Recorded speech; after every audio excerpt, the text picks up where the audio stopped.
Hey, LINC family, Pastor Bernie Blauwkamp, Res Life Granville. So great to come to you today. It's Thanksgiving week, so I want to talk to you about giving. Somebody says, why in the world do you want to talk to us about giving on Thanksgiving? Because it's about giving thanks. But today I'm going to talk to you about why it's important to teach your people about giving from a kingdom perspective. Giving is not just about giving to the local church. It's about giving your people an opportunity to participate with God in kingdom business.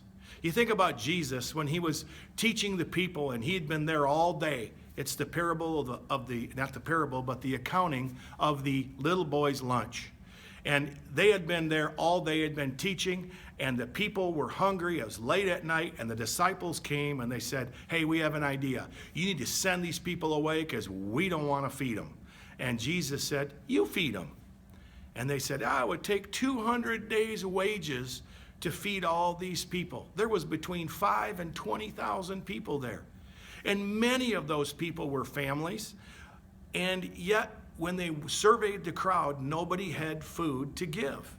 It's really interesting to me that no one had food because, anytime our family goes anywhere, my wife always packs enough food for us. It's kind of like the way it is. So I got to believe there was many people that had food, but nobody was willing to share their food. But then the disciples came to Jesus with this little boy, and they said, here's this little guy. He has 5 loaves, 2 fishes, and he's willing to share it with you, Jesus. And here's what they said, but what is this little bit among so many?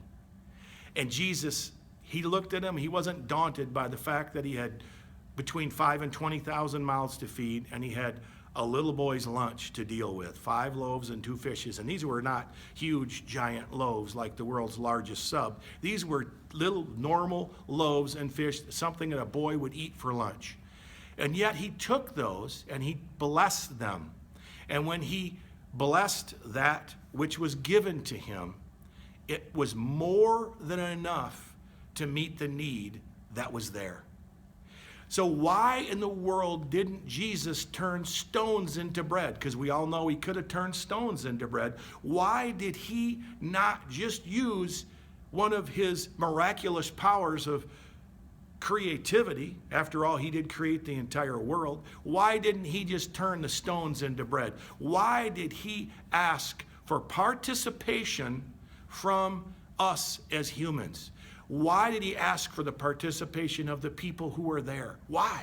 Because when God asks us to give, he is giving us an opportunity to participate with him in a miraculous multiplication process whereby we can reach the lost, feed the hungry, clothe the naked, and help the poor and the helpless.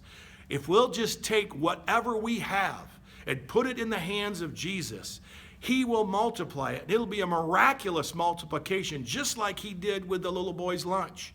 And it will meet every need that we have. Or we can be like the many other people that were in that room, in that crowd, who held on to what they had, and they were not part of the miraculous multiplication. So today, in this giving season and the rest of the year, this is the season of giving. Everybody wants to give. Everybody's talking pay it forward and paying for people's lunch in line at the drive-thru. In all this talk about giving, make sure that you remind people that when we give to the gospel. We're putting a little, whatever we have, we're putting it in Jesus' hands, and Jesus will multiply it and do miraculous things with it. And he's really giving us an opportunity to be his partner in the earth to change the future and change the world. You all have a great holiday. God bless, and go get them.